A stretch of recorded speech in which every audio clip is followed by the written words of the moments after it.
this way. When I go into Starbucks, where's the camera? Salud. I cannot pay for this with my Western Union account, right? When I remit money to El Salvador, I cannot do it with my Visa card. Western Union is a monetary network that's comprised of a lot of brick and mortar physical locations in relationships with correspondent banks across the 190 to 200 countries that are here. And it facilitates cross-border payments.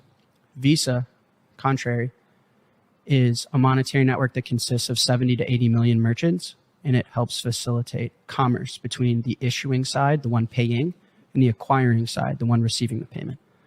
But Western Union does not allow me to buy coffee, and Visa does not allow me to remit money. What does that say? That says that building monetary networks for these paper dollars, it's so expensive and difficult to solve one particular problem, right? And it prices out your ability to do more than that. Like if Western Union could compete with Visa on payments, they would. If Visa could be the biggest remitting company in the world, they probably would. They can't. It's a monetary network that could do what Visa does. It could do what Western Union does. It could do what TransferWise does. It could do what every monetary network does effortlessly all in one. And what's the difference, Peter, when you buy a coffee on the Lightning Network or when you remit money? Is there like an extra form you got to fill out? Is there a license you got to go get? Or is it the same QR code you scan? It's the same. It's the same. What does that remind you of? It reminds you of the early internet. You've heard of these like very early relay chats on the internet, right? Like very passionate technologists that were on the internet and creating IRC-like chats in the very early days of the web. Now, what was the difference from me sending a message to someone in the very early versions of the web from Chicago to someone in Japan?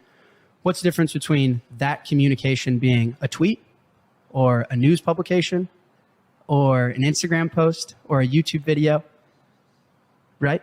The internet was a superior communications network that was accomplishing the job of all existing communication networks that were regionalized, local. Like in Chicago, they publish the newspaper on Sunday. In San Francisco, they do it on Tuesday. And in Germany, newspapers are illegal. And so you send messages with pigeons. And the internet gave you a communications protocol that dematerialized all of them onto one, right? And in the early days, it was kind of hard to see that like sending data between each other could be pictures, it could be news, it could be social networks, it could be all of these things.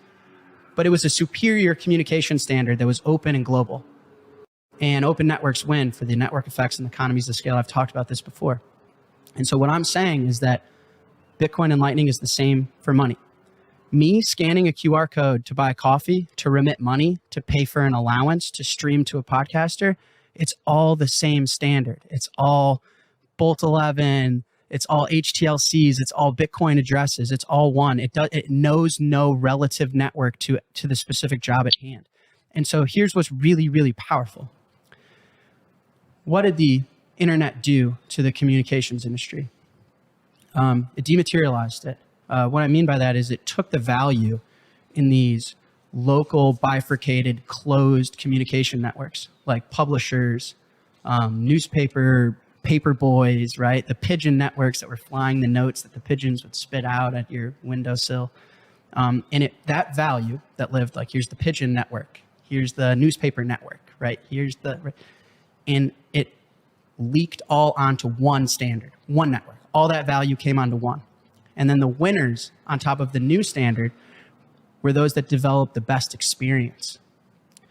And the change in that is really strange because all of a sudden, on top of this one giant global standard for the world to communicate, it was about who gave the consumer the best experience, right? Like if Twitter required me to do 25 push-ups before I could tweet, someone should just create one that doesn't. And then I'd go there, right? So you're always optimizing for the consumer experience.